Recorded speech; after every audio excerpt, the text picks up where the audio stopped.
पंढरपूर पासून अवघ्या 15 मिनिटांच्या अंतरावर पंढरपूर करकंब रस्त्यावर धोत्रेज ग्रँड प्रायव्हेट लिमिटेड घेऊन आले आहेत पंचतारांकित सुविधांनी युक्त हॉटेल ग्रँड। तसेच पुण्या मुंबईच्या धर्तीवर सर्व सुविधांनी युक्त hotel Shriyash restaurant, veg non veg permit room bar, प्रशिक्षित कुक व होस्टिंग सेवा हॉटेल ग्रँड मध्ये उपलब्ध आहेत। 50 एसी रूम्स, 3500 स्क्वेअर फुटाचा सुसज्ज बकवेट हॉल, भव्य एसी सूट्स, टेरेस गार्डन, भव्य लॉन आणि चेंजिंग रूम सहित स्विमिंग टँक, प्रशस्त पार्किंगची सुविधा। पंढरपूर नजीक असलेल्या हॉटेल ग्रँड या सुसज्ज आणि पंचतारांकित सुविधांनी युक्त hotel grand, hotel Shriyas restaurant, veg non veg permit room बार, पंढरपूर करकंब रोड। संपर्क 02186 24 22 45। ताज्या घडामोडी पाहण्यासाठी आमच्या YouTube चॅनलवरील PVR म्हणजेच पंढरी वार्ता या न्यूजला सबस्क्राइब करा आणि शेजारील बेल आयकॉनवर क्लिक करा। पंढरपूर नगरपालिकेकडून 4 महिन्यापूर्वी ऐन आषाढी यात्रेच्या 4-8 दिवस अगोदर पंढरपूर शहरातील विविध रस्त्यावरील खड्डे बुजवण्याचा प्रयोग झाला होता। यासाठी लाखो रुपयांचा निधी खर्च करण्यात आला, मात्र पुढे महिन्याभरातच खडी निघून गेल्याने शहरात पुन्हा जागोजागी प्रत्येक वर्दळीच्या रस्त्यावर खड्ड्याचे दर्शन होऊ लागले। यातूनच सर्वसामान्य जनतेमधून प्रचंड संताप व्यक्त होताना दिसून आला। ऐन पावसाळ्याच्या काळात शहरातील जनतेला या खड्ड्यामुळे प्रचंड त्रास सहन करावा लागला। तर पुन्हा कार्तिक यात्रेच्या तोंडावर पंढरपूर नगरपालिकेकडून शहरातील अनेक रस्त्यावर खड्डे बुजवण्याचा प्रयोग दुसऱ्यांदा करण्यात आला। यामध्ये डॉक्टर बाबासाहेब आंबेडकर पुतळा परिसर, सावरकर चौक परिसर तसेच नवीन बस स्थानक परिसर आदी भागात डांबरी रस्त्यावर खोदून कॉन्क्रीट टाकून खड्डे बुजवण्याचा नवा प्रयोग देखील नगरपालिकेकडून करण्यात आला। मात्र पुन्हा त्याच ठिकाणी खड्डे दर्शन होऊ लागल्याचे चित्र दिसू लागले। यानंतर कार्तिक यात्रेपूर्वी बुजवलेले खड्डे देखील खडी निघून गेल्याने डांबराचा वापर कमी असल्याने पुन्हा उघडे पडले आणि नुकत्याच पार पडलेल्या नगरपालिका निवडणुकीच्या प्रचारात शहरातील जागोजागी पडलेले खड्डे आणि धूळ हा प्रचाराचा प्रमुख मुद्दा बनल्याचे दिसून आले।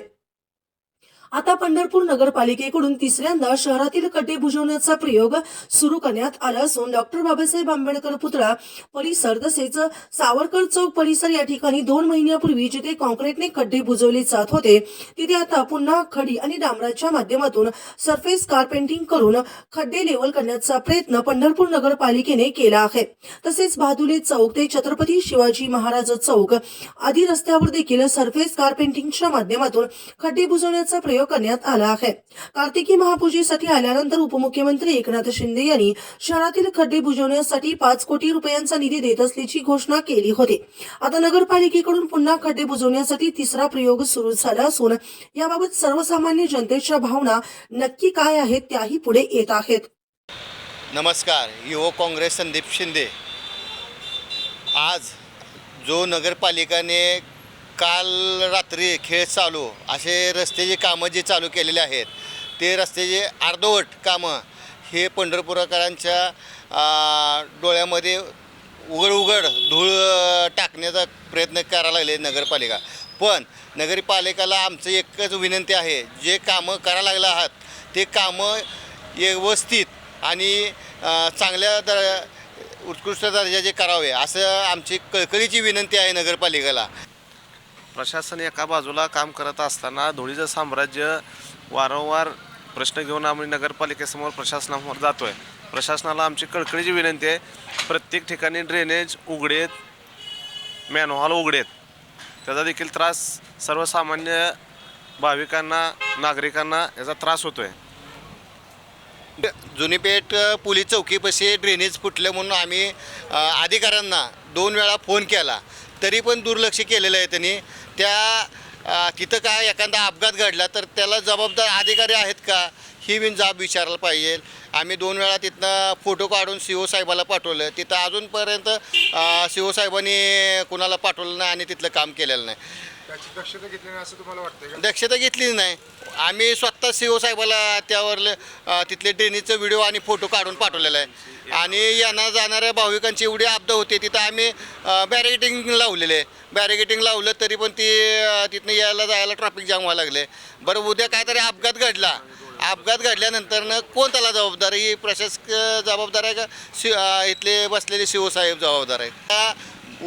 उपमुख्यमंत्री साहेब आलते त्या टायमाला निधी 5 कोटी रुपयाचा दिलता, ही निधी कुठं वापरला व कशासाठी वापरला ही काय आम्हाला काय माहीत नाही। आणि वारंवार आम्ही त्या नगरपालिकेला म्हणत होतो की रस्त्याची कामं व्यवस्थित करा आणि क्वालिटीमध्ये करा.